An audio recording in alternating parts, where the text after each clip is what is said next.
Hello out there, internet land. This is episode 3 of Stop the Damn Match, the possibly the crappiest wrestling podcast show ever. I'm your host, Phil Lamington, accompanied as per usual by my F1 podcast co-host, JB. JB, how are you, my friend? Good, mate. Good. How are you? Yeah, I'm alright. And then we've got our third amigo, the Professor, Dr. Seamus. How are you, Dr. Seamus? Not too bad, not too bad. You just got to speak into the microphone a bit. I am speaking in the microphone. What are you going on about? Fair enough. See, we're adjusting these things on the fly because we are cheap. We're doing this live. Absolutely.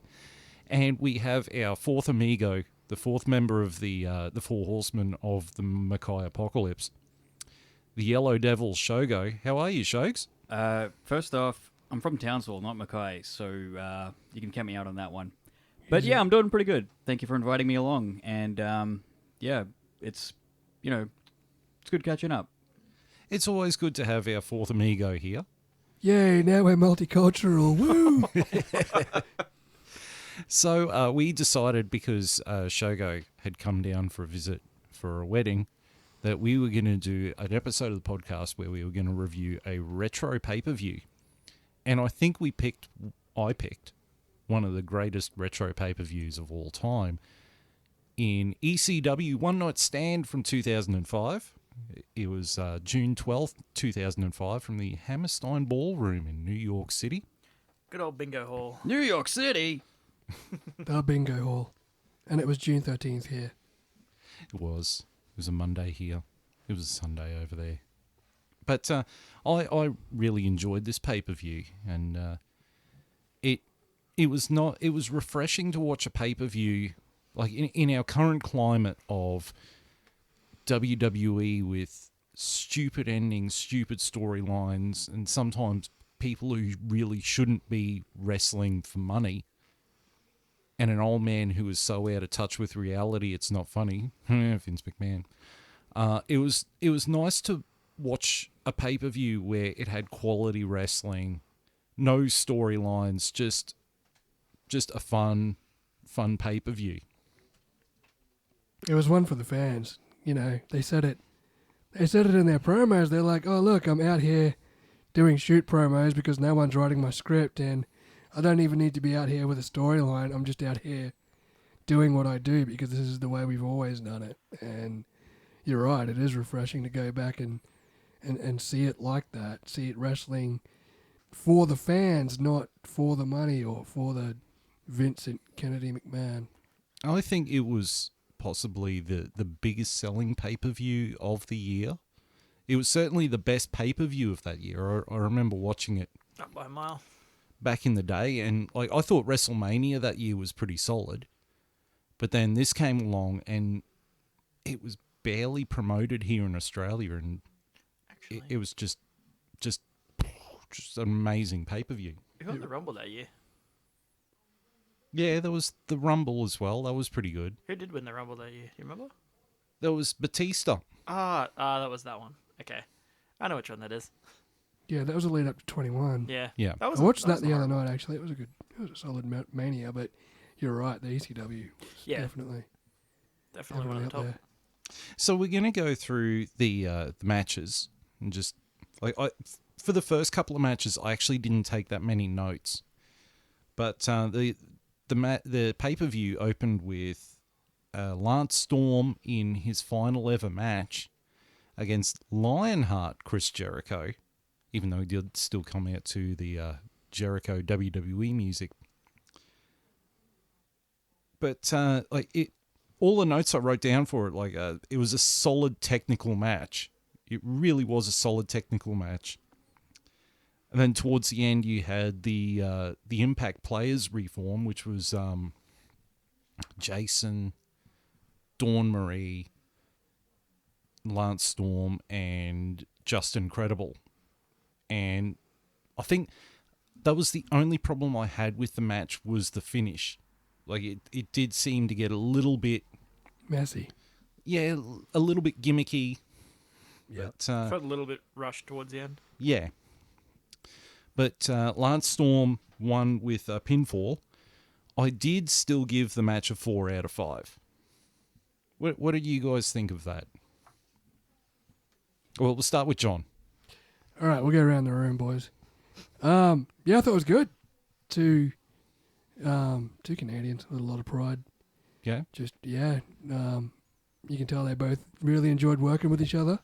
Yeah. You know, it was a good paced match, technical, and the ECW crowd, as that was said in commentary, they respect chain wrestling just as much as they respect outright violence. Yeah. And it was a good display of mat chain wrestling, fast paced. You know, you don't always see that, especially in ECW. The matches are sort of more brawls and street fights, but there was some good technical wrestling. Yeah, I enjoyed it. I gave it 3.5 just because the ending was a bit messy, but it was good to see Jericho out there sort of recapturing some of his old stuff and, you know, giving Lance Storm probably the send-off he needed and wanted. Sheamus? I was a bit disappointed he didn't do Lionheart for his finisher, but he did the Walls of Jericho at least for a couple of seconds. But yeah, I'll go with a 3.5. Same with that, just because for the same reason the finish was messy. It's very rushed, but the first half of it was brilliant. Like just chain wrestling, technical. It's great. So what did you give it out of 5 again, sorry? 3.5. 3.5? And Shogo, what do you give it? Personally, I do agree with the 3.5 star review, only because I do agree with the finish, but it was more of a case of it lacked a bit of flair on my part. So yeah, like the technical wrestling was amazing, but it was like, as you said, earlier prior to the show, that Lance Hart was missing something. Lance Storm. Sorry, Storm. what did I say? Lance Hart. Ah, crap. He trained at wasn't the Hart Dungeon, mate. Yeah, sorry. All the Canadians are the same with their flip heads and their square wheels. So They're from Toronto, right? They're all from Toronto, all of them. So it's Chris Jericho Hart then. Yeah. So Chris Hart and Lance Hart, they knew each other really well. Technical wrestling was, spot on, but it was just lacking a bit of flair to it, I think. Yeah, Rick wasn't there. Shut up. I think another thing that hurt it was the fact that it really did only go for about 10 minutes. Like it felt like it could have gone for longer, but at the same time, they did cram a lot into 10 minutes. Yeah. So Not only that, but you know how Jericho's amazing on the microphone? yeah. I think just the sheer fact that he didn't talk prior to the match to warm it up, that may have had something to do with that as well.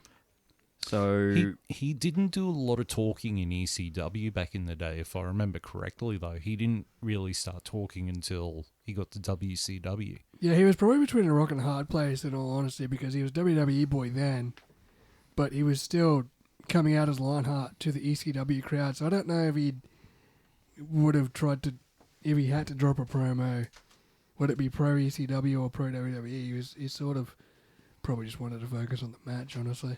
Yeah. Yeah. And I think he did all right, though. Yeah. yeah, It was a good opener. It was Agree. a solid opener. So you three guys are giving it 3.5. Yeah. I gave it a 4. Yeah. Fair enough. Next thing after that was a tribute to the fallen ECW people, the people that had been in and were vital components of ECW that had passed away at that point. And it's kind of sad watching this pay-per-view, seeing some of the people that wrestled on this show that passed away after it as well. But it was a very nice tribute to the ones who had passed away at that point. It was almost eerie. Like, what was that? That was 2005. That pay-per-view was 2005. The amount of those guys that died in 2003, Yeah. like only a couple of years beforehand, Yeah. like it was still probably very raw. And then, yeah, unbeknownst to us at the time, or during that pay-per-view, that there were 3 or 4 guys on that pay-per-view that would die not long after that pay-per-view, Yeah. like who were actually there that night. So the world of wrestling moves fast, man. Yeah. So then the next match was the 3-way dance between Tajiri, who came out with Mikey Whipwreck and the Sinister Minister, versus Little Guido, who came out with all of the members of the FBI. I'm not even going to sit here and list them because, my God, I'll be here all day. versus Super Crazy, who came out with just Super Crazy. Well, Italians have big families, so yeah, there's that. Very true. Again, like it started off with great chain wrestling between the three of them. And it's interesting watching this match with three guys of this caliber doing a triple threat match where one person would hit a move and then the next person would hit a move on the guy who just landed a move. And then the third person would get up and land a move on. And it just kept, it was almost like it was a circle, for lack of a better term. It was a circle of offense. Yeah, to keep the momentum going. Whereas, again, even if you watch an AEW triple threat, or an Impact triple threat, or a WWE triple threat, it seems to be they take out one person so that they can have a one-on-one match. There's no sort of creativity, whereas this one showed creativity, which the three guys had a lot of triple threat matches back in the old ECW, so they had the chemistry there. But it was really great chain wrestling. It was a lot of interference from Little Guido's group, the FBI. But unlike the previous match's finish, I didn't think it overshadowed the match. And then it built up towards them fighting through the crowd. And Super Crazy, living up to his name and doing the ridiculous moonsault off the balcony to take out the FBI, which, for me, it's one of the iconic moments of this pay-per-view, is him doing that, you know. He got some air. Did sort of remind me of when New Jack jumped off the that same platform. I think the Dudleys did too, actually. Yeah, but Super Crazy didn't land on his head or anything stupid. He made the Exactly. move. He made the move stick, and I also don't think Super Crazy was hopped up on cocaine like New Jack. We don't know Absolutely. that for sure, though. That's true. But Little Guido was eliminated by Tajiri, I believe. Yes. I believe so. But because it's an ECW three-way dance, it means it's an elimination. That person's out, but the match continues. So you got to see Tajiri and Super Crazy go at it one-on-one. And those two, absolute dynamite, those two. Like, no one at that time could touch those two in terms of... Chemistry. Yeah, but with the mix of the lucha style and the Japanese style, no one could touch those two at that time. Again, like Tajiri and Super Crazy do a lot of chain wrestling. They land. Tajiri gets the tarantula. Yep. Goes for the buzzsaw kick but misses, and eventually Super Crazy lands the triple moonsaults, gets the pinfall, and gets the win. I gave this match 4.5 stars out of 5. What are your thoughts on that, JB? I gave it 4 out of 5. Yeah, there was a lot of outside interference midway through the match, but it didn't get in the way of the flow of the match, which was better than the outright straight interference of the first match. The moonsault off the balcony was insane. The chain wrestling was brilliant. You know, it was fast paced, like an NXT sort of style.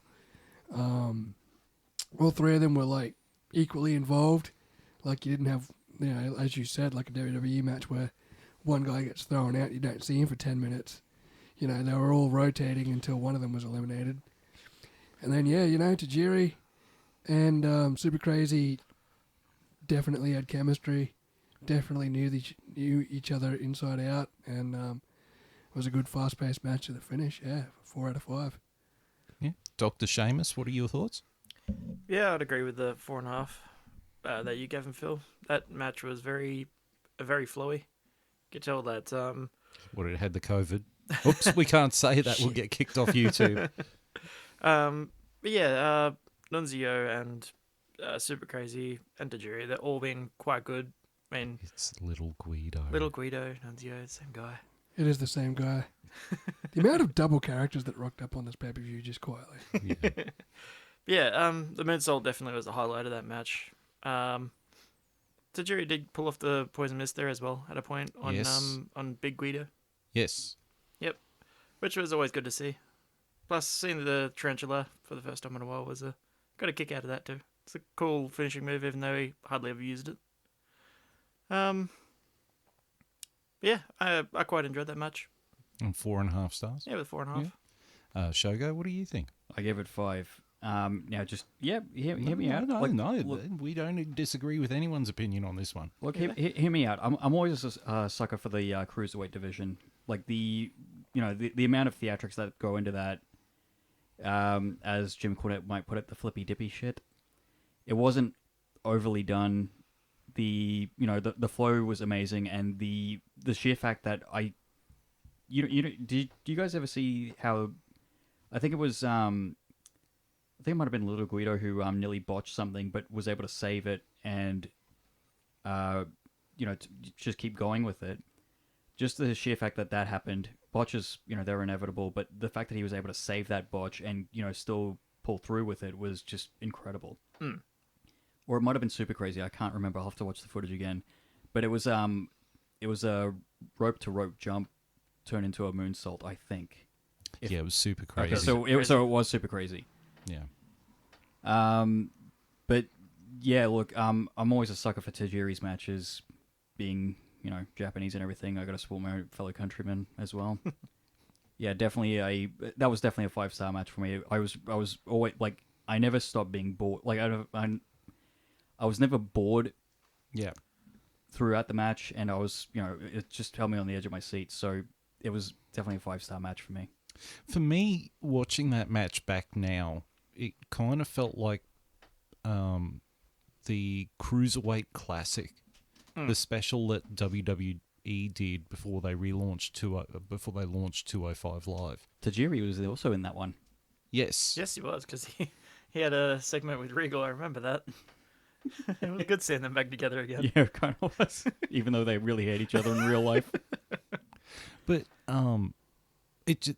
watching that match back, it just felt like it was the sort of genesis of the Cruiserweight Classic. And you had a whole bunch of wrestlers who could wrestle that style, and that style really does continue on in guys like Will Ospreay and even Daniel Bryan, that type of thing. So it really was sort of a blueprint for what wrestling would become outside of the bubble of WWE. So moving right along. Ricochet is another one to that name too. Yes, very much so. And like even Adam Cole. Yeah. So moving right along, the next match was Psychosis versus Rey Mysterio Jr. Now, Psychosis came out with his mask and his old apparel, then got in the ring and took it off, which I think might have been a bit of a bad move. Yeah, you got booed for that. And then Rey Mysterio comes out in his WWE attire, and the crowd didn't like that either, because they wanted Rey Mysterio Jr., not WWE Rey Mysterio. Which is kind of funny because Ray had his mask off during ECW, and Psychosis had his mask on, so it was the other way around for both. No, Ray had a mask on in ECW. He had his mask off for a while, though. He took it off. No, that was Or in was that WCW. That was WCW, right? Yeah. Never mind that. Yeah. You're supposed to be the professor, man. Like, you're supposed to know all this Listen, shit. even a professor makes mistakes, okay? I was going to say he's a doctor, not a professor. Oh, thugonomics. So I noticed that this match had a real slow start to it. I mean, I did take some notes, but really, this match actually felt like a WWE match. Yeah. Yep. It was slow, and it was plodding, and there was a couple of bright moments, like when Psychosis did the Psychosis guillotine from the top rope onto the barrier, where he had Ray slung over that. Well, not only that, the fact that this was a lucha match with 2 seasoned veterans in lucha libre, and the fact that they were able to start off that slowly, that was pretty disappointing as well. Mm-hmm. Yeah. Not enough flips. Yeah, there wasn't enough flippy dippy shit, to quote Jim Cornette. Flippy dippy Where's shit. my tennis racket?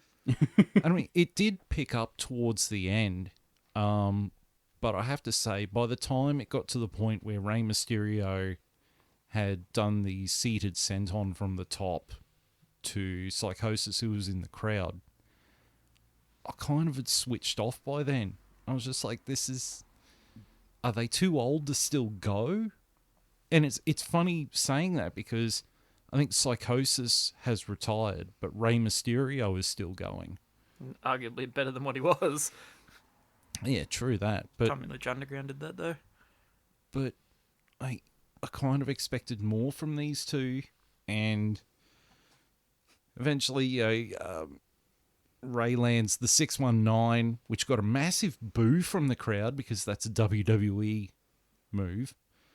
Then he lands the West Coast pop, and it was a very, very snug and nice West Coast pop that he hit.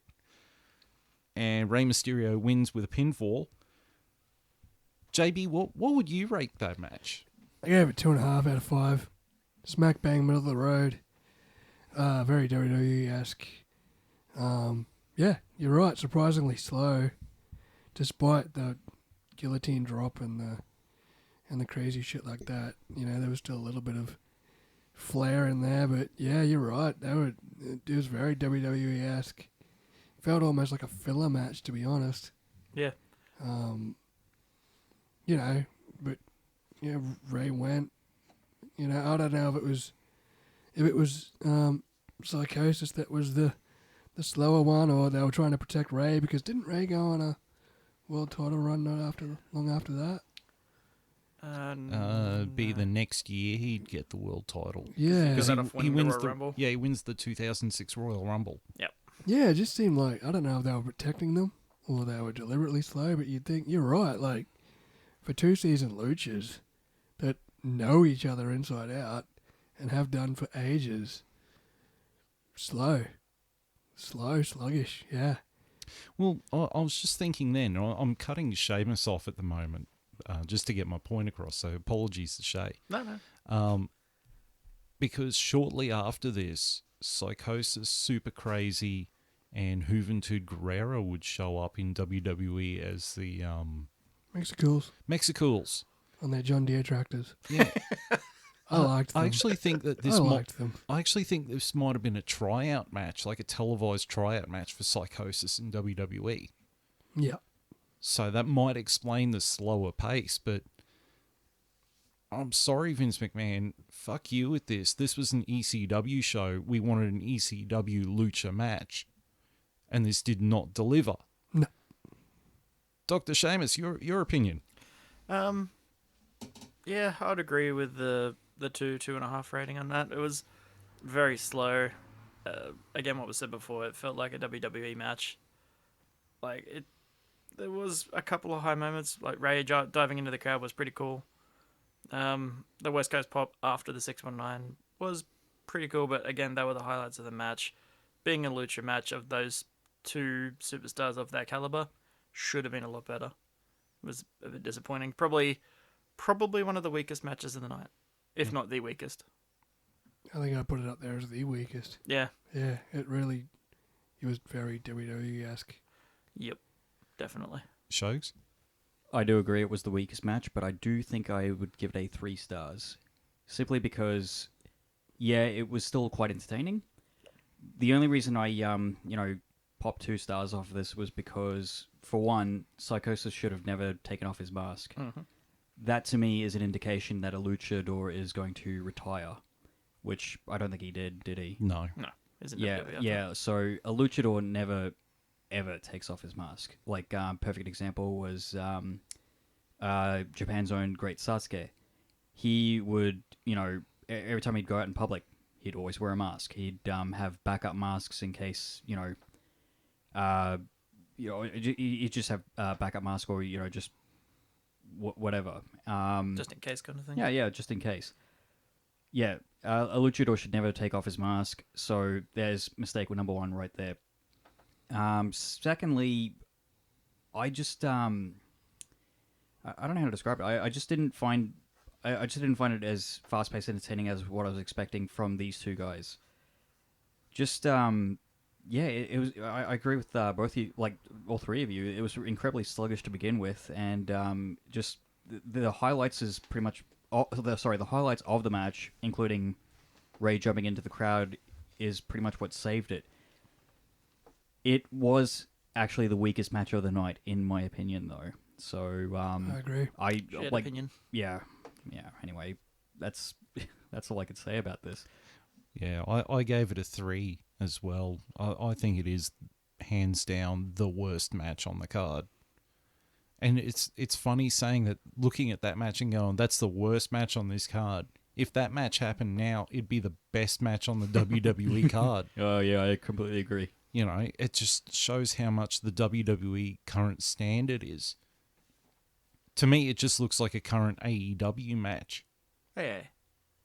Well, you got to admit, like back in the day, like back in like what late '90s, early 2000s, like the WWF mid carders were getting humongous pops. Yeah. Jeff Hardy. Because they could all fucking go. All of them could fucking go. The Too Cool is one of my favorite tag teams. Like that's a perfect example right there. They were mid carders, but they knew how to work a crowd, and they were humongous. Big Rikishi. Oh, and Rikishi's fat ass Yeah, too. Too Cool and Rikishi, the Hardys, The Dudleys. the Dudleys, the Easy. New Age Outlaws. Edge and Christian. Yeah. Sorry to get off topic there. No, No. that's all right. We live for going off I'm just reminiscing about the good old days. Yeah. Must be showing my age there. It's good to be back in the good old days of wrestling. How old are you, 40? Fuck you, Shay. I'm Doesn't twice look your age and still look better than you. The Oh. Asian genes thing helps. True. So next after that, the SmackDown Crusaders arrive. Oh boy. Oof. Of Kurt Angle, JBL, Orlando Jordan, the Bashams, and Carlito Caribbean Cool. But I think by this point he was just called Carlito. And Kurt Angle cuts a promo where he says he was in ECW, but he left halfway through the show because it was crap and they were all pieces of shit and all that. And then JBL cuts his shoot promo where he rambles on and on and on and on and on and on about how he thinks he's a wrestling god and being a typical Texan, according to RVD. Which then leads to RVD, who is recovering from a knee injury, torn meniscus and ACL, I believe it was. As I thump the microphone because I'm scratching my nose, aren't I? Great. RVD comes out and cuts a promo and it's a shoot promo where he doesn't make any mention of, he makes a mention of WWE refraining from letting him speak by limiting him to whatever and cool. Kind of reminds me of Riddle at the moment, to be honest, but... Well, He except they've added bro to his vocabulary. I believe. Bro. And he cuts a promo about how he missed WrestleMania. He missed his one of his best friends, Booker T's wedding. But he would still trade all that in if he could wrestle on the ECW show. And then Rhino comes out and delivers a gore to RVD and starts doing a bit of a beatdown on RVD when the lights go out. And when the lights come back on, it comes to our next match, which is Sabu versus Rhino. So it started off quite fast. Like, it was quite a quick match to begin with, and it got very hardcore very fast. Like, Sabu, I noticed Sabu as a wrestler really didn't do a lot of moves. He just did a lot of stuff with a chair. I'm gonna just jump off a lot of shit. Yeah, just grab a chair, throw it in their face, hit them with a chair, set the chair up, do some flippy dippy shit, and then just do more shit with a chair. Finish on the table. Still more root moves than Roman Reigns. Need to give Roman Reigns a chair. He He'd gets a chair. sit And on he it. doesn't. He Yeah, he gets a sits chair and he doesn't know what to do with it. He looks at it like, make it do thing. I know. Chair is for sitting. He gets a chair, puts it down, just sits at the head of the table. Acknowledge me. Acknowledge him. So, that's right. So Sabu sets up a chair in a seated position. This was one of the brutal spots in the match.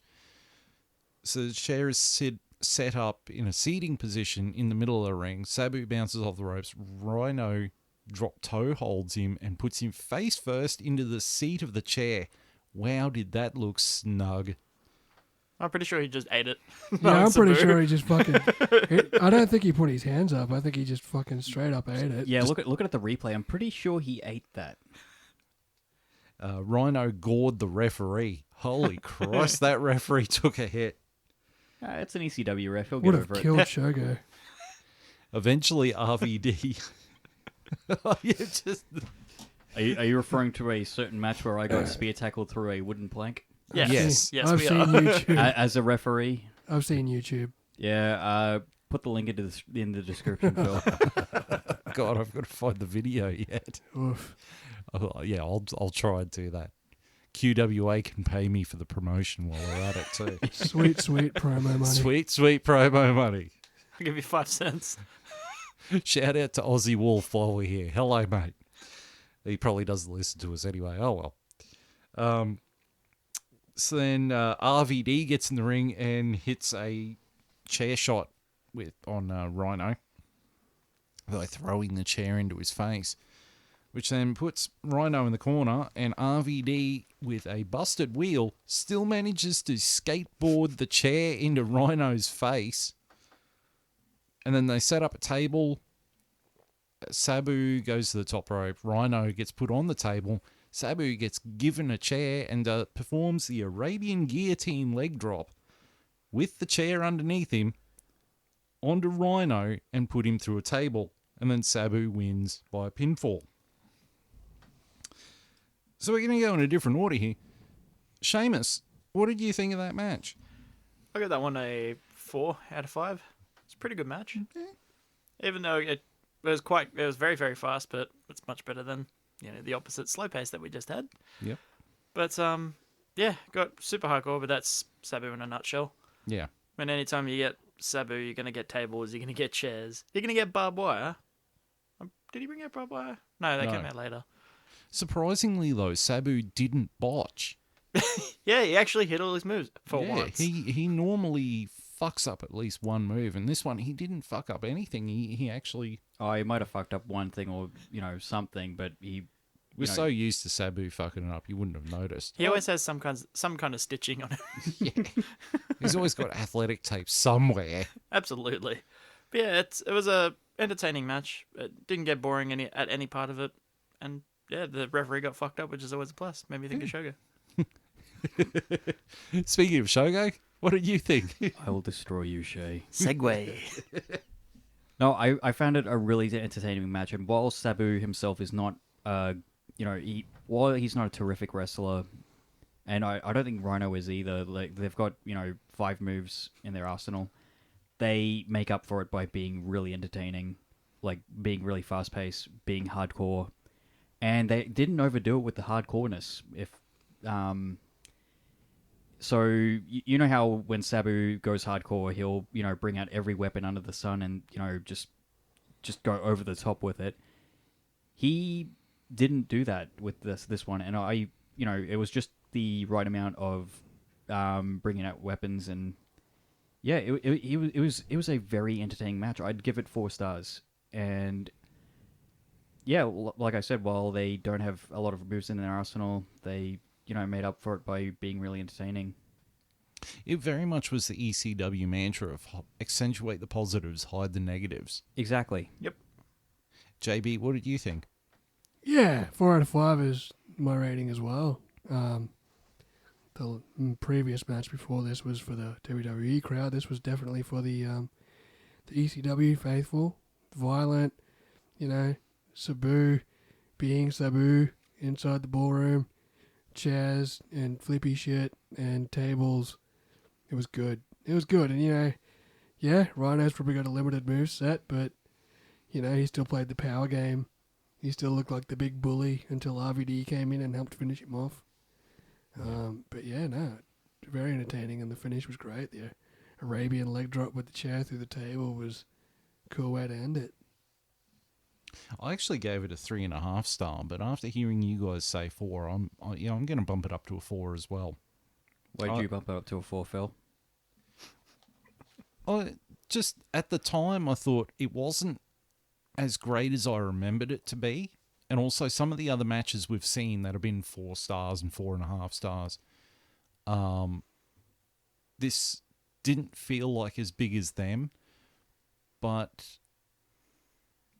it fulfilled, it fulfilled the ECW mantra, or what ECW is known for, with the violence and Sabu not fucking up.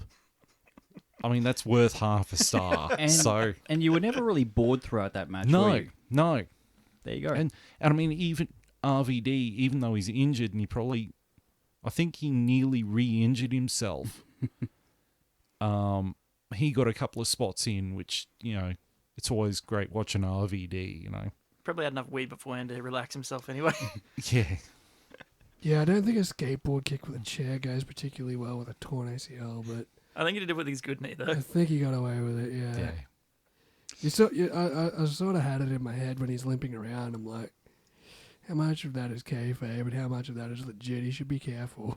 How much of that is I smoked a whole bunch of weed, so that's just dulling Oh, the pain. the pain's numbed, but still, It'll hurt afterwards you later. don't want to go twisting the fucked knee. Yeah. So then after this, the Raw Crusaders showed up, which was Edge, Eric Bischoff, William Regal, Gene Snitsky, Tyson Tomko, Christian Coachman, and Robert Conway. I'm back. And I believe it... No, he hadn't asked for a job yet, so... That was Okay. the next bit. So then the next match was... Okay, before we get into this match, this is on behalf of all of us before we get into this match. We don't condone what happened with Chris Benoit and what happened at the end of his life. We're judging him with this on a review basis on his match. So please, if you're a wrestling fan, don't get in the comments, sit there and say, you said nice things about Chris Benoit. We're talking about the match, not about how he died. So just please don't. Talking about the match, not the man. That's Yeah. it. So the next match is Chris Benoit versus Eddie Guerrero. And the one thing I didn't like about this match was that Eddie Guerrero was still in his heel persona that he'd been doing with Rey Mysterio all year. I kind of just wanted... I'm your papi. I kind of wanted for one night if Eddie would go back to his, his face, lying, cheating, and stealing version. But Even though that's a real heel persona to have. yeah, but he did it as a Eddie made it face. as- Yeah, But I it's know. He was funny. so good at it too. Yeah, Oh. it's funny. I miss that. I really do. I also have a complaint to make about this match before we begin, ranting about it, by the way. Mm-hmm. I am wanting to make a complaint about the fact that these two gentlemen had the best mullets in wrestling history and they didn't have it during this match. Well, times have changed. I know. They're still- Hairstyles change. They were people both change. under WWE contract.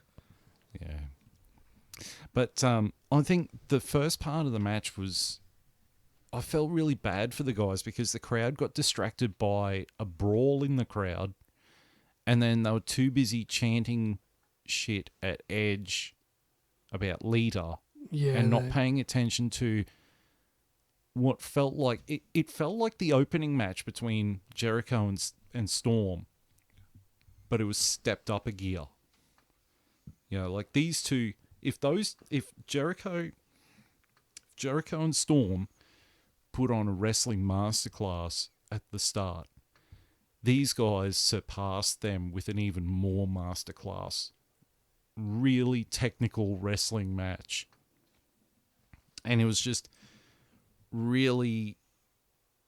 It was really disappointing knowing the crowd got so easily distracted from, the first couple of minutes of what was going on. But, I mean, those two had amazing chemistry, amazing chain wrestling ability that they've had all their career. I mean, they're both held world titles just before that, if I'm not mistaken. Yeah, in 2004. Yep. Benoit got a very solid chair shot landed on him outside the ring by Eddie Guerrero. But I mean, those two guys have known each other for so long and wrestled so many times that, yeah, they could trust each other to land a snug chair shot. Eddie managed to bust himself open. Yeah, that was pretty early too. That was when Eddie was in the kneeling over in the entranceway. Towards the end of the match, Eddie Guerrero went for a a frog splash and missed it. You're doing the Asian thing of mixing your L's and R's up. That's my line. That's my line. That's my line. That's my line. That's my line. Woo! Woo! Oh, God. Woo! Woo, brother! Sorry, we're getting off topic. Oldest ride, longest line. You stay out Kissing of the this. girls, making them cry. Ask your mother about me. Ask your mother about me. Woo! And then Benoit, he lands the headbutt, the infamous headbutt, and then he puts Eddie Guerrero in the crossface. And normally in these type of matches, like, he would hook it, have it on for like 10 seconds, and then the bad guy would be tapping. This one, he held onto it for a good couple of minutes before Guerrero actually tapped, which surprised me. I thought he'd fight a way out of it, but he tapped. It was a really crisp crossface. It was really refreshing to see an actual crossface that looked like it actually hurts, kind of thing. Well, the only one that does it near as good as what Benoit used to is Daniel Bryan. Or Edge. Edge's one was okay, but Or Daniel Bryan, Cesaro. Cesaro, actually, you're right, yeah. Yeah. Because Cesaro does the actual one. Cesaro and Edge have both been cracking out the crossface lately. Mm. But, Benoit wins by submission. I gave it 4 out of 5 stars, but I'm thinking about bumping it up to 4.5. I just thought it was a step above the quality of the first match. Also think because it didn't have all the run-ins like at the end of the first match, that sort of bumps it up to a 4.5 for me. It was a really, really good, solid, technical wrestling match. It was a technical masterclass by two guys who at that time were at the top of their game. Sadly, things would change. JB, what are your thoughts? Yeah, mate, I'm going to give it 4.5 out of 5. It was brilliant. It was a showcase of why those two were the major champions of WWE just a year prior. They're at the top of their game. Technical mat wrestling that was once again respected by the ECW crowd in an environment that's not usually known for chain mat wrestling and mat wrestling all that much. Two guys that know each other like the back of their hand. So you're always going to get the best out of both of them. And I think he really did. Eddie seemed a little off in this match, though. He seemed a little slower than usual, to be honest. I don't know if he was legitimately hurt by that early shot, but he seemed a little slower than usual. But maybe that was his heel persona as well. I noticed when Benoit put the crossface in, usually people like yell and scream, because it hurts. And he just sort of like sat there and no-sold it for a bit and then finally tapped. But aside from that, it was a really good match. Good, solid match that, and there was a little bit of violence in there too. Probably wouldn't have minded to see a bit more, but we know what sort of damage was being done to Chris Benoit's brain, so Yeah. maybe for the best that he wasn't put head first through a flaming table or some shit. But good match. Shogs? Well, I will have to also give it 4.5 out of 5, and I was just entertained throughout the whole thing. It was just really nice to after years and years of seeing wrestlers like John Cena pull a half-assed crossface that didn't actually look like it was doing anything, to going back to watching something like this. It legitimately looked painful, and it looked legitimate. And it's really good to see something like that again. And I think wrestlers need to train themselves to do things like this a bit more often, if I am making any sense at all. Yeah, no, that makes sense at all. I'll tell you exactly why they don't. Because Vincent Kennedy McMahon gets in there and goes, oh, that looks too real. They could do that in real life and actually hurt people. 100%. Well, no shit. I mean, a lot of those moves you do in real life that, you know, like a lot of these moves, when done properly, are actually legit. Hell's Gate by Taker. Yep. Well, that's a go-go Plata. Yeah. Anyway, that's anyway, that's beside the point. And it like, while I know Benoit at the time was a face, I believe, so Yes. but even saying that, he looked legitimately scary, and it was, I don't really know what I was going to say. Sorry. But he looked really scary. Like he was going to kill you, kind of thing. He was intense. Yeah, or, I mean, thank you. I mean, his Thank you. That's- persona was, he was an intense guy It's always intense, yeah. for through his persona. And, it was a look of a guy that was going to have to take the match seriously. Against heel Eddie, he was also going to take the match seriously. And they both definitely did. Well, you don't see guys like that anymore. That's the thing. Or you seldom see guys like that anymore. Yeah, exactly. And yeah, I just someone who's a legitimate badass that can actually hurt you, kind of thing. Yeah.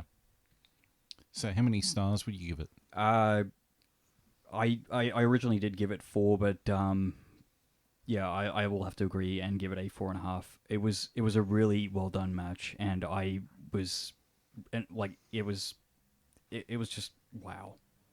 Seamus? Yeah, I'd agree with a lot of you with 4.5 stars there. Those two masterclasses, as you said, Phil, of their craft. They are hands down two of the best technical wrestlers in history. I mean, you can't really get much better than what Benoit was at the time. Yeah. I mean, crossface being one of the best submission moves at the time. But, I mean, Angle's ankle lock was pretty close. It was pretty good too. You mean Shamrock's ankle lock? Exactly. Speaking of intense, that go is really intense.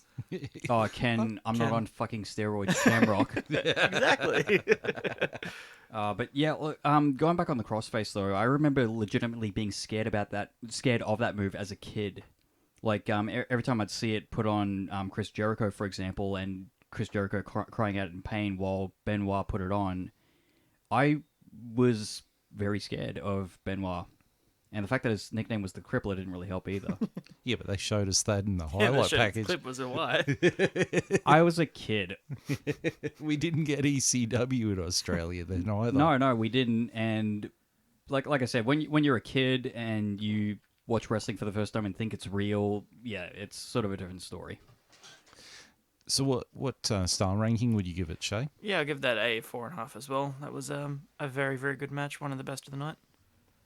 So then after that, we had Eric Bischoff cut a promo on the ECW scabs, as he repeatedly called them.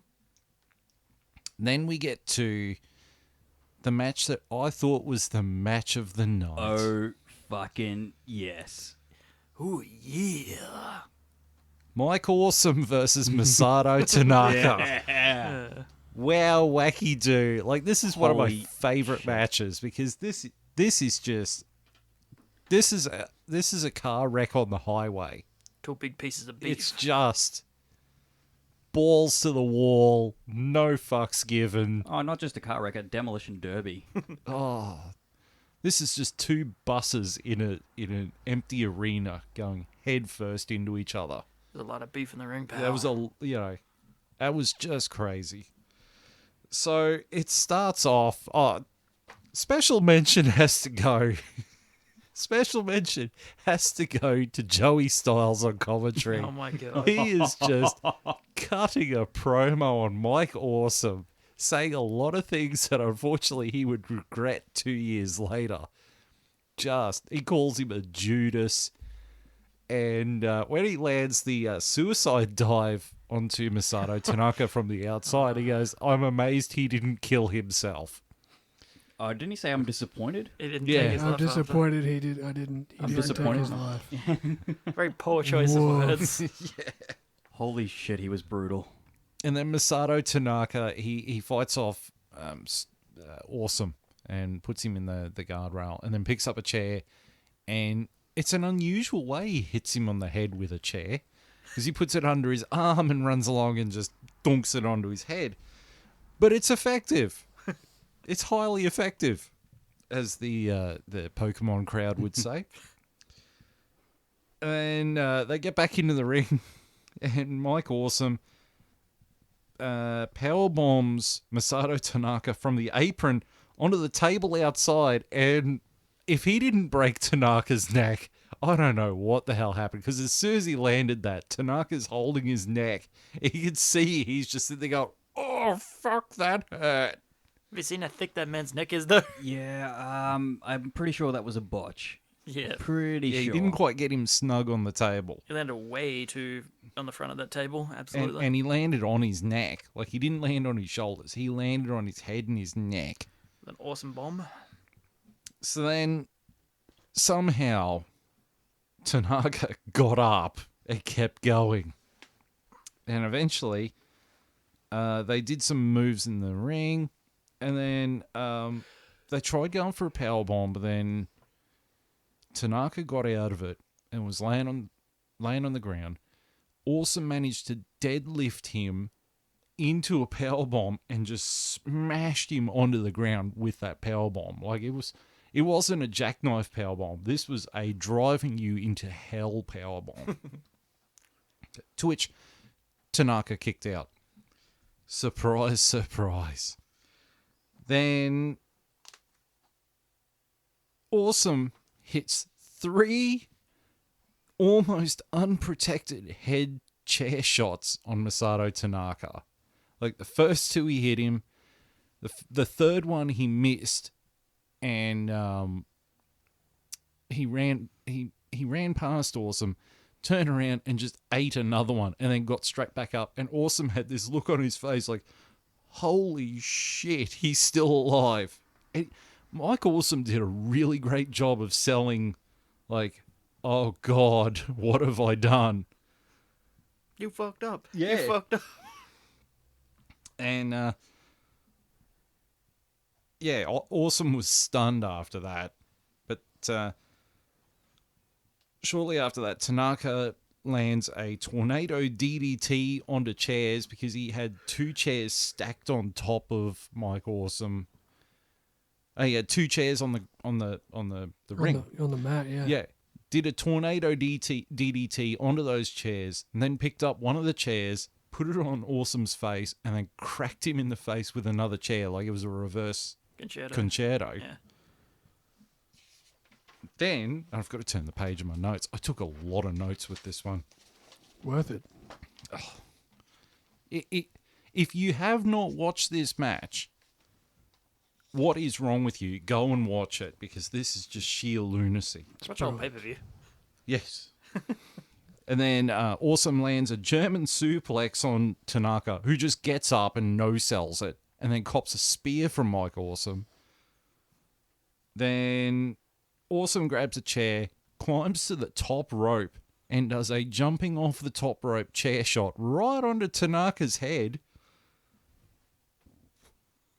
So then they fight for a little bit, set up a table, go into the corner, and Masato Tanaka does a jumping tornado DDT off the top rope and puts Mike Awesome headfirst through the table. To which Mike Awesome kicks out.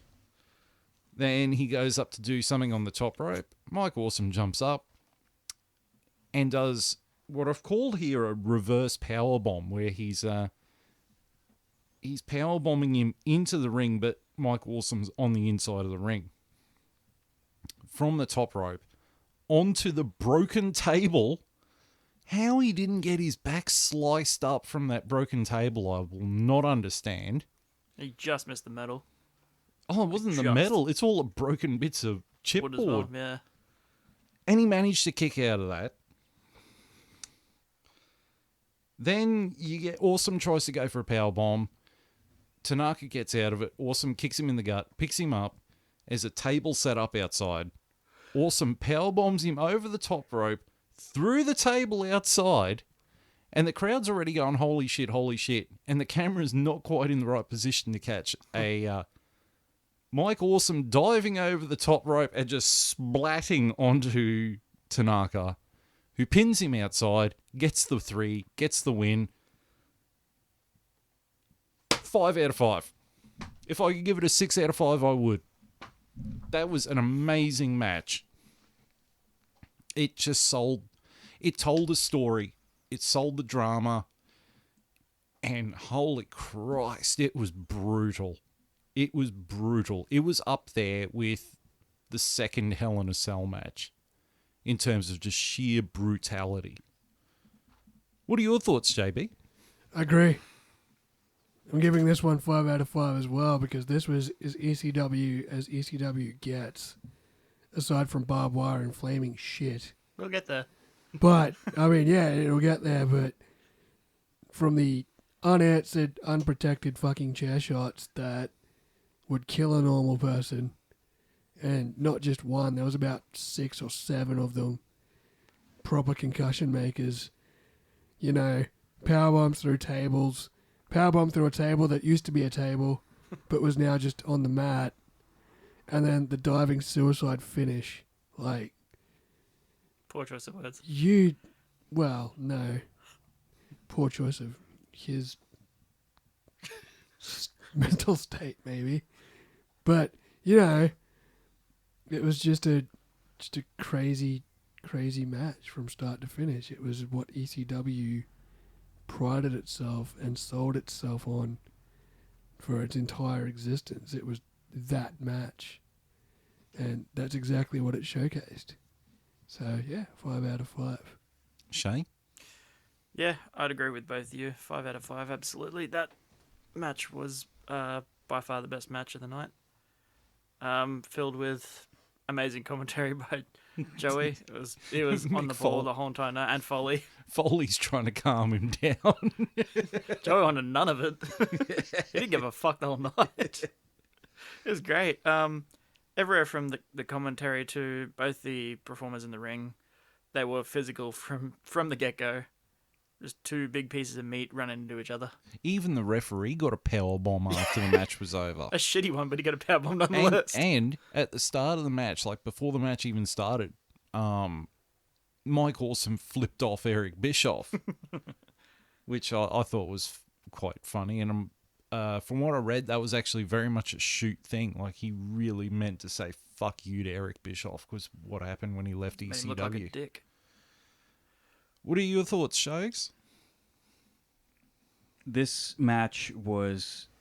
I know that the word incredible is overused, but it was incredible. This was... It almost seemed like Mike Awesome was sending a message, and I don't think it could have worked with any other person, simply because, you know, put it this way, Tanaka is, you know, incredibly tough, and for him to take that many chair shots, I don't think many people on the planet could, you know, have that match with him and still make it a good one. So I think a lot of credit on this match goes to the toughness of Tanaka, and just the sheer fact that Mike Awesome was trying to send a message to Bischoff right then and there.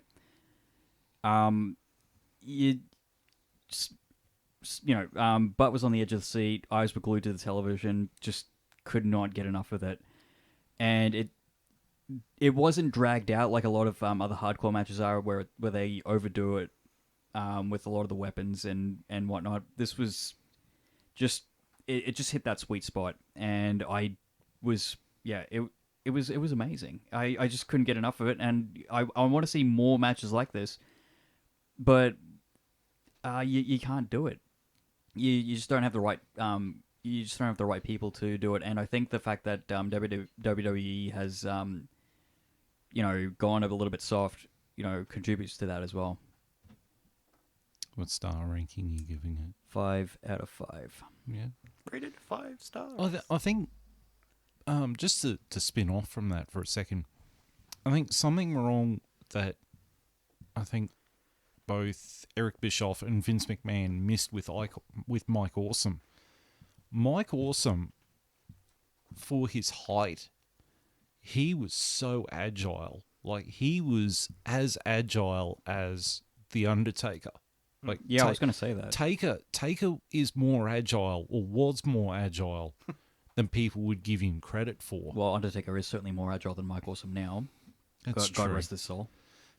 I think Mike Awesome would have done well if he had gone to, say, CZW. Yeah, you think Yeah. so? Because, I mean, he could have those hardcore style matches all the time. Very true. Because, you know, you couldn't do anything like that in Impact or, you know, TNA at the time. Ring of Honor was the pure wrestling promotion. And WWE, you know, Vince McMahon by this point had lost the plot anyway, so Having said that, though, do you think anyone in CZW would be able to match with Mike Awesome in order to replicate anything like what we just saw? Not to the talent level. Yeah. maybe From a pure wrestling standpoint, you couldn't match his talent. maybe Nick Gage, You could try and match his toughness, but but Nick Gage is a bit too psycho yeah. for it. Maybe Mike Awesome would have been better suited to New Japan, which is where he actually made his start before he got to ECW, was in New Japan. But Mike Awesome was he was an amazing talent, and it was a shame that I think it was 2007 he took his own life, because that was such a waste. He was very underrated. Absolutely. So then, next after that, Paul Heyman comes out and cuts the promo of the night. Oh, God. God, I love this promo. Like he has a crack at Eric Bischoff. The famous words of "Lock up your wives, it's Edge." I got 2 words for you, Edge. 3 words. Matt freaking Hardy. And Edge is sitting there going, "That's 3 words. That's 3 words." He's doing the V version 1 thing that Matt Hardy was doing before he got fired. And then he cuts a promo on JBL, saying that the only reason why he was WWE champion for a year is because Triple H didn't want to work Tuesdays. Ouch. But he thanks all the people who worked on ECW, like Ron Buffone, with the television production. Thanks the fans, and you in the crowd. thanks the crowd, and off to the final match of the night, which is the Dudley Boys versus Tommy Dreamer and the Sandman. And the Sandman takes the entirety of Enter Sandman to get to the ring. That is not a quick song. No, it's about 5.5 minutes. Which was unfortunately dubbed over. Yeah, it was dubbed over the WWE version, but you could still hear the song in the background anyway. I'm sure if Triple H just called Metallica and said, "Hey, can we use the song for this one?" they'd be like, "Yeah, all right, go nuts." Now, before the match can start, wow, we get some interruptions. First, the Blue World Order, Big Stevie Cool, Hollywood Nova, and the Blue Guy, who come out and cut a promo, and Joey Styles says WCW couldn't sue because it was a parody. Meanwhile, Styles is absolutely pissing himself laughing while they're coming up the ramp. Yeah, I think I saw a vein pop in Eric Bischoff's head there. Yeah. And then the BWO starts doing a beatdown on Dreamer and Sandman, which then leads to Kid Cash, Balls Mahoney, and Axel Rotten coming out and flogging the absolute snot out of the BWO and the Dudleys. Then the match starts. Holy Christ, are there a lot of weapons in this match? There's a trash can, multiple signs, Cheese grater. a cheese grater, Baking kendo trays. stick, baking tray, Ladder. tables, ladders, chairs. Hey, man, it's the Dudleys. What, would you expect anything less? Kendo sticks. Yeah, we said kendo sticks. Yeah, but more kendo sticks. Singapore canes. Did we mention the cheese grater? And the cheese grater. Did we mention the cheese grater? Because I believe there was a cheese grater. No, I don't think you Did did. we mention the other baking trays? There was like 6 of them. Well, Bubba Ray Dudley used the cheese grater on Tommy Dreamer's face Actually, I think it was the other way around because Tommy Dreamer used it on. later on. Oh, yeah, wait. later on. Oh, really? I thought he used it on him first. No, because no. He Bubba, had the cheese grater. Yeah, He Bubba, went to go use it on him, and then Bubba didn't. Bubba kicked him, and then What? he lost it. Oh, sorry. that's why I've got these notes, man. Are we talking about the cheese grater again? Yes. It's the cheese grater devil, Shogo. Now we know why he's called the yellow devil. It's the cheese and the cheese grater. I thought it was my cheesy pickup lines. I'm glad you went there. I thought you were going somewhere else with that. Are you a bank account? Is that Because you've gained interest. the best cheese Ladies, he's comes single. from the best cheese comes from my dick. My dick cheese. Guys, much like ECW, this is a family show. God help those families. Fuck it. Yeah, something about Bubba Ray's So- promo about Sandman hits the Dudleys with a ladder, and then Tommy Dreamer starts doing the helicopter with a ladder. A real ladder, not Classic. even made of wood. Exactly. Yeah, it wasn't a WWE gimmick ladder. It's just someone out back was using. And then Sandman hits.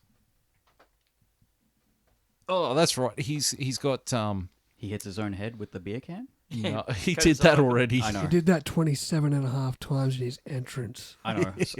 And yet he could still wrestle a better match than Goldberg. Oh god. Don't go there. Let's not go there. Don't go there. Oh, that's an open goal. Hey, something they both have in common is they both cut themselves open before they walk out. Chris Jericho also did that at Soundwave with his mic stand as Fozzy. He did. I was there. So were we. Yeah, that was a good day. So Sandman has one of the Dudleys set up on a ladder. I forgot to write that bit down. But he does his own drunken version of a swanton bomb off the top of the of the turnbuckle. I called it the Drunkton bomb. Maybe call it a Jaeger bomb. He should have called that. The sad thing about it is he looks like a drunk who's just diving off a balcony at a Soundwave concert. Like, What do you oh, mean? You here mean we he's go. not? Whee! Hoping to hit the pool, but probably missing the pool. Hopefully hitting That the pool. sounds for a lot of Saturday night, isn't it? Hopefully hitting Shout the out to Townsville, voted shittest town in Australia 2021. Of Yay. the Facebook page, Shit Towns of Australia. Well done. Well Shout done, out. Townsville. Hey, I live in that town. It sucks to be Poor you. bastard. You're part of the problem. Wow.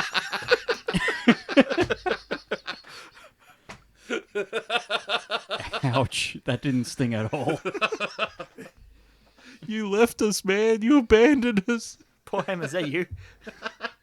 It's Jim Cornette. Oh, Christ. So Bubba Ray Dudley hits Sandman with a chair rather hard. And Sandman hits the White Russian leg sweep on. I can't believe they called it that. So good. The White Russian leg sweep on Bubba Ray Dudley. And then they got into stereo figure fours. Dreamer and Sandman put the Dudleys in stereo figure fours. This Sandman had the weirdest application of the figure four that I've ever seen He's in a my life. drug. He's went- not supposed to But do it it worked. properly. It You went- actually worked. He went the wrong way. It was Yeah. incredibly slow. Like, instead of turning in, he turned out, and it still worked. Yeah, I was like, how's somebody's leg been like that? Good camera work over there was. Probably wasn't camera work. It was just probably Devon's fucked knees. Devon said to him, "Oi, do it this way." My knee works that way, man. You can do it. Devon's got these fucked double jointed knees that somehow still made it look painful. No wonder Devon retired before Bubba Ray Dudley. He's got a lazy eye that goes in one direction, his knee goes in the other. It's enough about Shawn Michaels.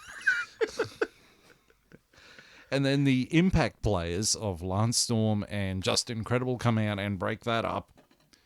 And then they get into a scuffle. Francine comes out and starts interfering in the match. And then Beulah McGillicuddy, I couldn't spell Beulah. I'm not even going to try and spell her last name. Is that like Ferris Bueller? McGillicuddy? Kind of, yeah. Is that what's McGillicuddy? What was the McGillicuddy in WWE? That was. There was a McGillicuddy in NXT. WWE. That was Michael McGillicuddy. Yeah, Is Michael. that the same McGillicuddy? No, Chick? because he was Curtis Axel. Yeah, Curtis. He was Mr. Kurt Henning's son. Yeah, Mr. Perfect Son. Yeah. Okay, The perfect continue. son. Who got released? Yeah. The perfect son who doesn't have a The job. Not so perfect son. Yeah, well. So then Bueller and Francine get into Shogo's favourite moment of the night. The cat fight. Johnny's favourite too. Oh, yeah. I enjoyed it. He would have enjoyed it more if Alexa Bliss was involved. I would have enjoyed it more if they poured cold beer on Alexa Bliss. I don't know anyone on this planet who wouldn't enjoy someone pouring a cold beer all over Alexa Bliss's chest. Somebody who really likes beer. Alexa Bliss probably wouldn't, but it's not all about her, damn it. Yeah, drink your VB and shut up. VB, God. We did- respect women. She dated an Australian. She knows what she's in for. Anyway, and then Tommy and Bueller hit Dreamer DDTs in stereo on both the Dudleys. And eventually the Dudleys start fighting back. And I wrote this down as a memorable moment. I can't remember the thing around it. But Bubba Ray Dudley gets a little bit angry and yells out, "Fuck this." Fuck And this. then goes outside and picks up a table. Yeah, Yeah, 'cause fuck he's- this, get the table. He's going to get Devon to go get it, but Devon was in there and he's like, fuck this, I'll get it myself. Yeah. So then the Dudleys set up the table and powerbomb Sandman through it. Those damn Dudleys. Then they hit the 3D on Tommy Dreamer. And then the Dudleys set up yet another table. Spike Dudley arrives, sitting there saying, "No, no, no, no, no." Comes out with lighter fluid and a cigarette lighter. And they light the table on fire. And then they powerbomb Tommy Dreamer through the table, then pin him, and the Dudleys win by pinfall. It was a really interesting match. Had a lot of, there was a lot of run-ins with it, but they were all nostalgia pops. But then once you got past the opening, you got a fairly solid match. Like, it wasn't anything technical or spectacular. But because of all the nostalgia pops, I gave it a 4.5 stars out of 5. Shay, what do you reckon? I'll give this one 4 3/4, nearly a 5. You can't give it a 3. I'm not gonna give it a 5 because I've already given a 5 to tonight. You can It's only not give it Harry once. fucking Potter. You can't give it 3/4. Too bad. I'm giving it 1. So 4.5. So we have 4.5. 4.5. But main reason because of that, the Dudleys are always entertaining, no matter what match they're in. They're the most decorated tag team of all time for a reason. They are, hardcore aficionados with tables. They made the damn match famous. You can't really go wrong with them. Yeah. And, Dreamer has always been a hardcore legend. He's the beating heart of ECW. Dreamer's always a solid in-ring mechanic. Absolutely. You can depend on him not to do an amazing match, but to do something solid. Yeah. And he's good with planning out spots and stuff too. Like, he himself has a good mind for hardcore. Yeah. He has his own bloody... The House his of own brand, House of Hardcore. Hardcore. Yeah. Him and Sandman's always good for a pop.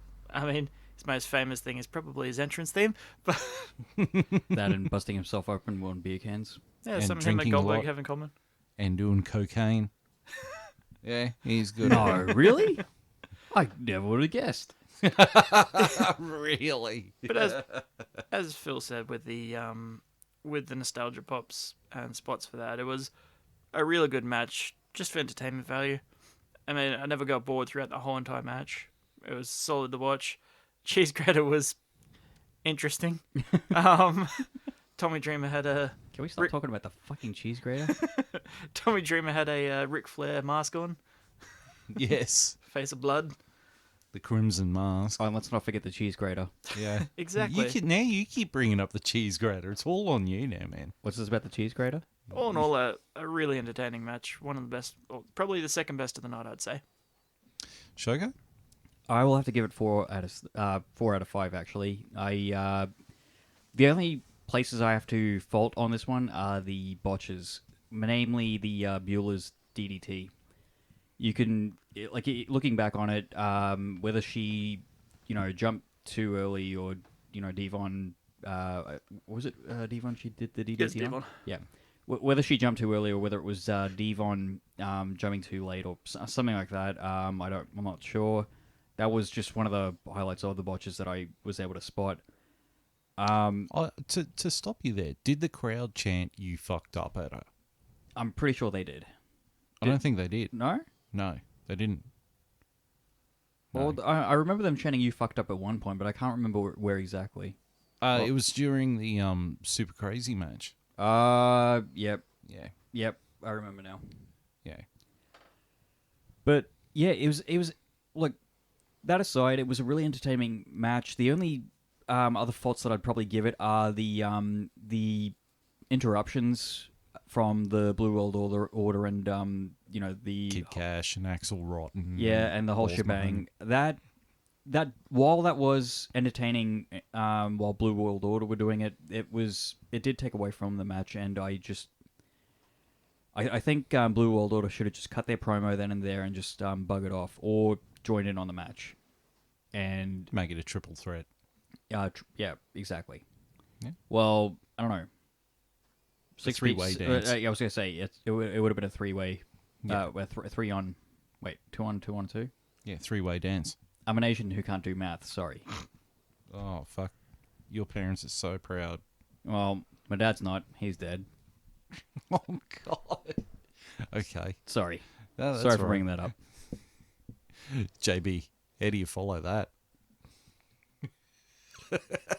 Something about a cheese grater. Something about cheese grater. 5 out of 5 because I like cheese graters. And you like those matches cheesy? I like them nice and cheesy. It ain't easy being cheesy. Family Guy. 5 out of 5 because, for as chaotic as the opening was with all the interferences and shit, didn't interfere with the match itself because once the match itself got underway, it was classic fucking ECW. It was chairs, chair shots, tables, flaming tables, power bombs, fucking 3Ds, fucking everything. It was ECW to the core, and then, to end the match with a flaming table, was just as ECW as it gets. And, the women coming out and interfering, it's ECW. The women aren't there for their fucking wrestling ability. Right? The whole match actually felt like it was a highlight reel of the entire thing of ECW. In a match. Yeah. Yeah. It was just the whole match was a highlight reel of just like, this is what ECW was.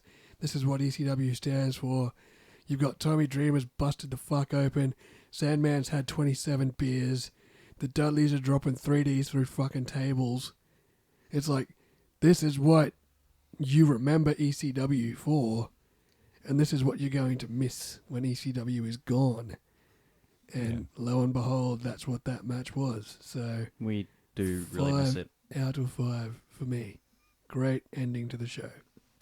But that wasn't the ending of the show. For me, it was. I think the fucking promo shit at the end was just purely for fucking photo for those with the benefit of flash photography. Well, because then after the match, you had Tommy Dreamer was laying there and Sandman was yelling out, "Somebody get me a beer," which led to Joey Styles go, "That man doesn't need a beer, he needs plasma." Tommy Dreamer's just bleeding out. And then the glass breaks and out comes Stone Cold Steve Austin, who is also ECW alumni. It was also carrying a cheese grater. Oh, wait, no. No, he wasn't carrying a cheese grater. God damn it, let go about the cheese grater. I'll buy you a cheese grater. Thank you. That's all I ever wanted.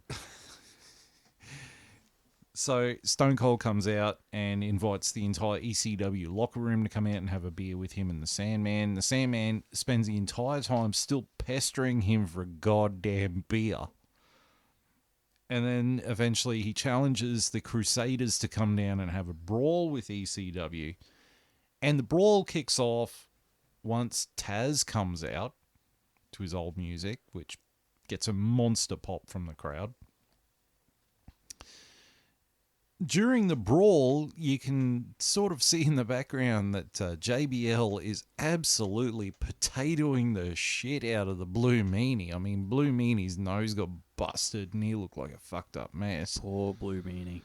But Stevie Richards would get his revenge on SmackDown later on that week, so Broke a chair on JBL's face. it's a beautiful moment. It is just beautiful. It's poetry in motion. Justice manifest. It's a democracy manifesto. Payback, bitch. That's what you get for having a meal, a succulent Chinese meal.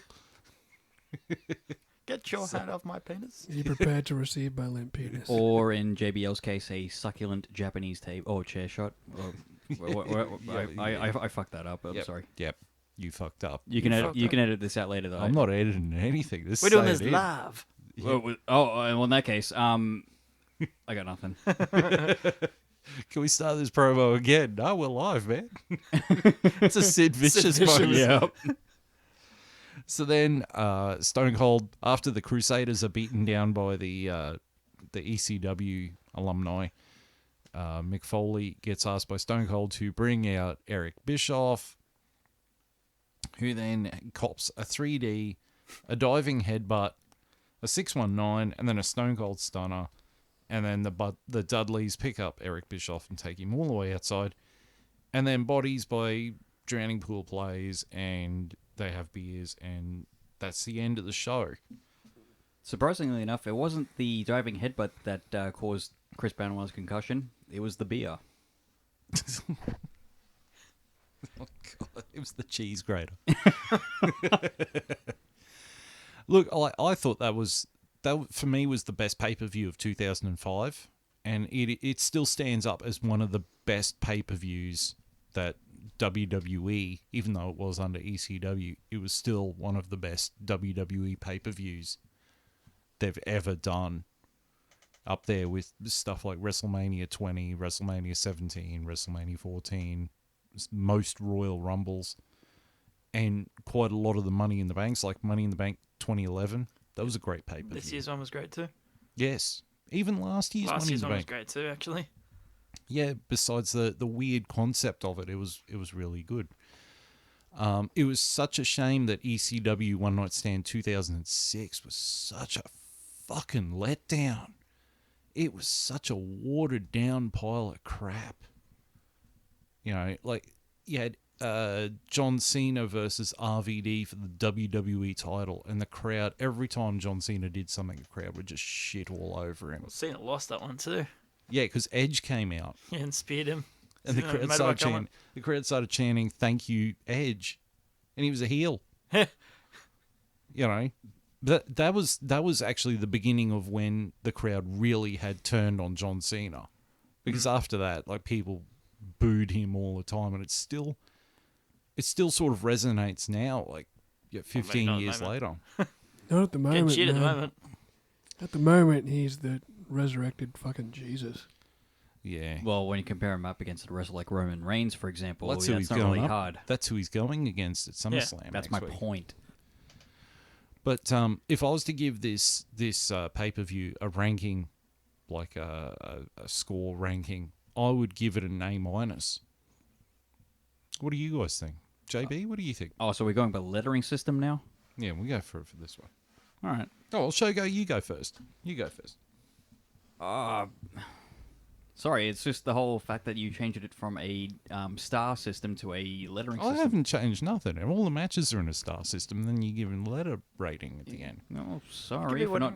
I pinched that from Wrestling with Regret. Sorry for not understanding how this all works. But yeah, We don't have any rules. It can be whatever you want to rate it. well, You can give it 5 cheese graters if you want. I was going to give it 4 out of 5 cheese graters, to be honest. Yeah, look, okay. Overall, I'd give the pay-per-view a 4.5 out of 5 cheese graters. Do you have to grind the cheese grater in half to get that half a cheese grater? Yes. Yes. yes, you do. I'll give it 4.5 cheese graters out of 5. Cheese grater, cheese grater. We're going to ditch the star system now, which is everything's going to be a cheese grater. Please let this die after this. Is this actually going to be a thing now? Yes. No, please no. Yes. No. Much like this pay-per-view, the cheese grater needs to be one night only. And instead of, playing somebody through the Spanish announce table, it's the Spanish cheese grater. I have no idea where I was going with that, by the way. I'm very How many tired. cheese graters are you giving it, Shogo? 4? I am giving it 4.5 out of 5. The only thing that let it down was the Rey Mysterio match, the Yeah. small botches here and there, and the sheer fact that I think Lance Storm should have actually, Clean. Well, either won clean or actually lost the match, because traditionally a wrestler in their last match is supposed to go out on their back. And Ric Flair. well, and I think it just didn't follow the tradition where it, it should have. Yeah. Shane? I'd have to give it 4.5 as well, mainly for the fact that the Ray match was the letdown of the whole entire pay-per-view. It brought it down by half a star. But other than that, incredibly entertaining. All the segments were really well done. They were funny. Didn't drag on. Yeah, Styles was amazing the whole entire night. Him and Foley Him had and Foley. really great chemistry on commentary. Absolutely. Not as good as JR and Jan King. Nobody can beat those. oh yeah, two. it's you probably can, but it's going to be really difficult to do so. Thing is, though, Styles and Foley didn't have Vince McMahon or anyone in their ear telling them what to say. Everything shouldn't. was off the cuff, and it felt organic, kind of like what we do here. Like, it feels really organic. That's So- all I feel. You're scripted. I've got notes, man, not scripts. Yeah, I was going to say, sorry, Phil, I can't read your handwriting in that note you're trying to give me. Put the script down, boys. It's not a note, man. It's a $50 note. It's a Call it a- $50 cheese grater. If you... Yeah, $50 cheese grater. Call it a promo, kid. You can buy it from www.shop.com. If I have half the brain he Oh, God. So, your 4.5 cheese graters? 4.5 cheese graters. Shogo, 4.5. 4.5 cheese graters. 4 cheese graters. 4 cheese 4 graters? cheese graters. Ooh. Oh, Johnny's a very tough rater, though. Yeah, you- like there you- was. Is he There's a gotta- tough rater or is he a tough grater? He's Oh. a tough cheese grater. Look at that face. Right. Looks like it's been grated off already. Oh. Yeah, no. So is his voice. I thought, hey, that's not very fucking nice. Sorry, go It's on, a Johnny. compliment. No, I thought the Ray match was slow. I thought, was it Nudie wrestle? Psychosis? Yeah. Psychosis, yeah. Should have wrestled in a mask. If it was going to be a lucha match. Do you reckon Um, do you reckon it's the mask that what gives him the power? Absolutely. Yeah, absolutely. They're So fucking it's- Mexican. Yeah, so once he took it off, all his lucha powers were gone. Exactly. Like I said, as amazing as the Eddie Chris Benoit match was, Eddie seemed a little slow. Lance Storm, I didn't like the finish of that match. I was gonna say, do you reckon it's because Guerrero was a little more jacked than usual? Like you mentioned earlier, he was a lot smaller previously, Yeah, and now his WCW run, he was lean and fast. oh yeah, But in WWE, he was just jacked to the fucking gills. And it probably, lactic acid fucking hurts, with muscles that big.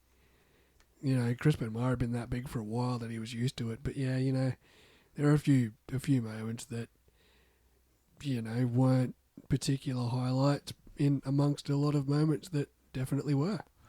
I think Eddie may have copped a concussion when he got smacked in the face where he got busted open. Yeah. Because Or he a seemed- broken nose. That too. Because he just seemed like really pale and really out of it. Yeah, but I mean, and But it was a good match still, it's nonetheless. probably a testament because all of the downsides of the pay-per-view were the WWE boys. Yeah. Because the ECW boys fucking showed up and put on a show. Yeah. No, that was the last time. It was Eddie. It was, Ray. It was, RVD. Jericho and Lance, and Like I said earlier, like and Rhino. I didn't think if- Rhino was that great. if Sabu. you put on the Rey Mysterio versus Psychosis match on a current pay-per-view, like current It's brilliant. WWE, Yeah. it would have been the greatest match of all time on that night. Yeah, but on this pay-per-view, it was the rock bottom of it, and it was still Rock 2.5, 3 stars. yeah, you watch that match on a if that match main events a SmackDown or a Raw, the IWC, the Internet Wrestling Community, is fucking talking about it for weeks. Yeah. It's the best match I've seen in fucking ages. Oh, yeah, it probably is. Dave Meltzer gives it 5 stars. Rated? No, you fuck off. He gives it 3 stars because it's not in the Tokyo Dome. Yeah, it doesn't have the Young Bucks and Kenny Omega. Exactly. Doing It's not. flippy dippy It's not a shit. Bukake match in the anime dome. He doesn't want to give a shit. But yeah, no. It doesn't you have know, shooting McFingerbang. yeah. So great pay per view for nostalgia. Great example of what ECW stood for. In amongst the WWE guys that were there for whatever reason, dragging it down a little bit, but that was still technically a WWE pay per view. So Oh, actually, I like the fact that the WWE guys were there simply because of the fact that that was probably one of the first times I've seen Kurt Angle, that side of Kurt Angle. yeah, it was a fun heelish side of Kurt Angle, which Oh was cool. man, I just wish that Kurt Angle had have been the in the WWF rather than the whole I'm an Olympic gold medalist. You will Yeah, not boo but me. I'm pretty sure the WWE guys rocked up there in much the same way the commentators rocked up there with no fucking scripts. Like, Yeah. I'm pretty sure Vince wasn't handing the fucking Kurt Angle and Eric Bischoff and JBL scripts on the way into the Palladium, whatever it is. I don't think they were expecting ballroom. as hostile a reaction as what they got too. I like the JBL reflected it. Yeah. I like the JBL was like getting legitimately pissed off at them. Well, And also was like legitimately yelling back at them because he was genuinely mad at them. well, a good heel, feeds off that kind of heat. Yeah, So, and he definitely had plenty to play with. yeah, exactly. And even Bischoff was able to, absorb all that hate and just, work with it. It Just was, be a prick oh about man, it. it was.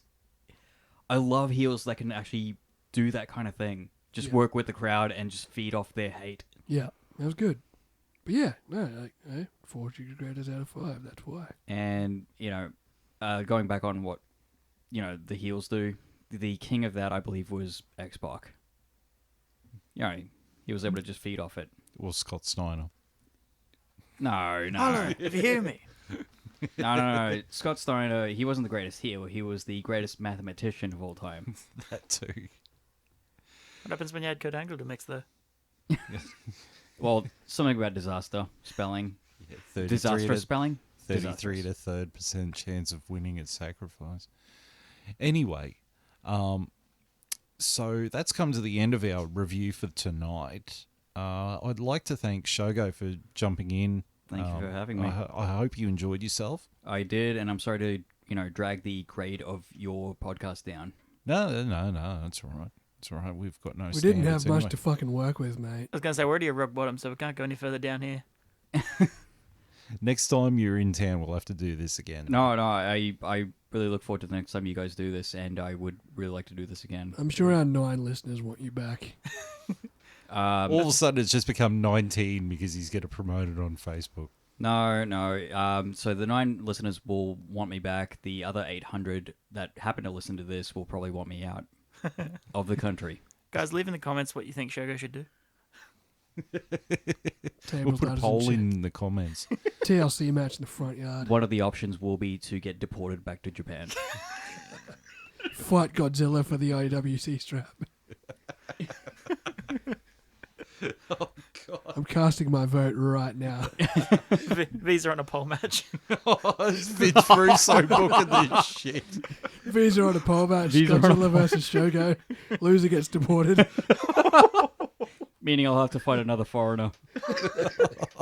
Godzilla's going to take your place. Well, he'll be much more entertaining. He's got the better lines anyway.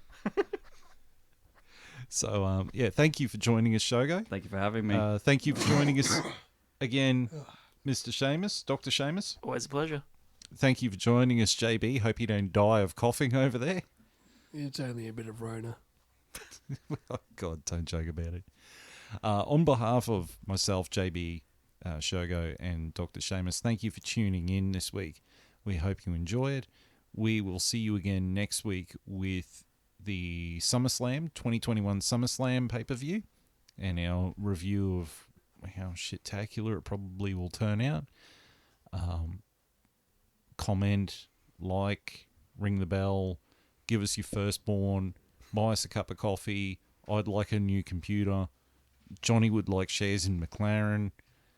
Seamus would like something. He hasn't told me. Just give me money. It works. Yeah. Leave a comment. If you leave a negative comment, we'll be promptly happy to ignore it, even delete it so we can keep a clean record. But thank you for tuning in, and we will check you out. Before you do, I'd just like to say, if you want to follow the local wrestling show around town, the closest one available is probably Townsville. You can follow them on Instagram and Facebook at QWA Wrestling or Queensland Wrestling Alliance. Shout out. Yeah, small shout out, Aussie Wolf is probably just sitting there going, I don't want to be associated with you lot at all. I don't blame him. Yeah. Poor guy. Hi to all the guys in QWA too. You guys do a really amazing job. Anyway, until then, go and support your local wrestling. Watch AEW, WWE, CZW, New Japan, all of it. Thank you for tuning in, and we will see you next week. Goodbye. Bye.